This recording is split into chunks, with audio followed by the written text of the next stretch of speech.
out across the New York, New Jersey area. Ready for our tactical briefing? Two teams, two similar cars requesting the same services. The windshield wiper's not working. This is a plan every day. Pull over, activate the cameras, and we get down to business. We're working with Audra Fordin. She's our undercover mechanic. I feel like the industry is, it's getting damaged by just a few bad apples. We wanted to see what would happen if we went to a shop owned by a well-known national chain, this Goodyear in Comac, New York. Once again, we set up that simple test, intentionally breaking our windshield wipers by blowing this $4 fuse. We send in our first team, Nice to meet you. our undercover men. The wipers are fixed. There's a bad fuse. A bad fuse? Yeah, you had a blown fuse. Oh. The mechanics fix that blown fuse for free for them. But a few days later, when Audra and I get there, I have a problem with my wipers. our hidden cameras show them fixing the blown fuse in less than a minute. There he is, turning on the wipers. But like in New Jersey, these guys tell the women it's not a fuse, but a complicated wiring issue. You got an electrical problem with the wipers. It's the wire from the switch to the fuse panel that's broken. Can you show us? Sure. Ooh, so much information. I really can't pull on it too much, but my hand's on it. It's right here. Okay. And then Joe, the mechanic, makes it seem like he's doing us a favor. All I'm going to do is I'm going to pull it apart, and I'm going to solder a new wire in for you. So, rather than ordering a whole new wire harness, I can fix that for a hell of a lot less. His coworker Ross recommends an oil change. Well, did he say that it needed it? Yeah. How can you talk? I've never Pull the understood dipstick that. out, you can see the color of the oil. Oh, but what color is it? It's dirty. Wait a minute, rewind. Here we are just that morning checking the oil. It sure looked clean back then. It's a nice brownish golden color, so there's no reason to change it. And then this. They do a good job finding a plastic connector that's cracked and held in place with a screw.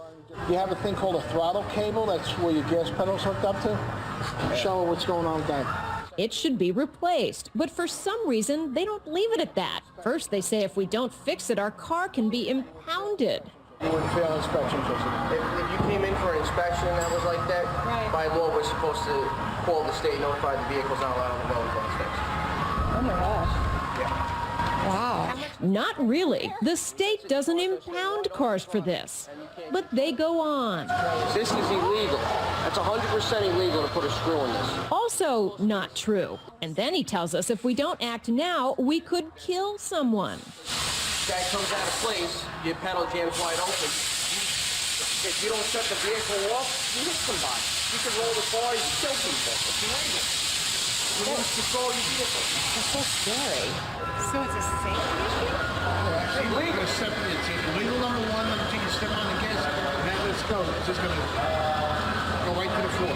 As Audra walks out, she struggles to stay calm. She tells us what the mechanics just said is not true. In fact, she says it's the opposite, that if the throttle cable came loose, our car would slow down, not speed up. Intense. Wow. They have to call the state to come and take our car away if we don't fix it. What are you talking about? Ridiculous. Other mechanics we talked to agree with Audra. So it's time to go back to that Goodyear shop and talk with them. Ready? Okay, here we go.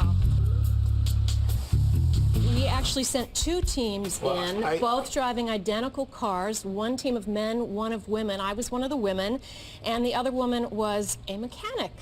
So when you said that that throttle cable, if it came loose, would send our car raging out of control, she knew that it would actually slow the car down, not speed it up. I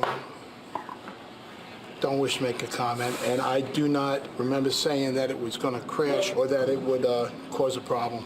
We had a blown wiper fuse. You claimed it was a big wiring job, but we had hidden cameras that showed there was no wiring done. I can't tell you anything about it. I don't remember.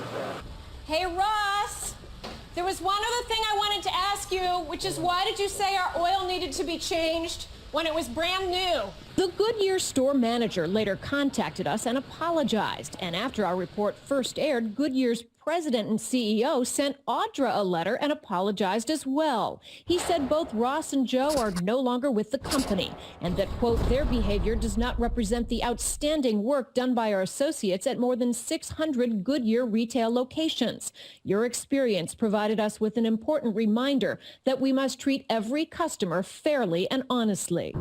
Things may be changing at Goodyear, and Audra says she's changed too, refining her workshops and the tips she passes on to customers. We can feel the pressure in here. I didn't feel safe in my comfort zone. I felt like a prey. Here's her takeaway on how to avoid that feeling. Personal recommendations, they're the best. Ask your friends, ask your neighbors. Who do they use? Who do they trust? Sometimes when the pressure's on, that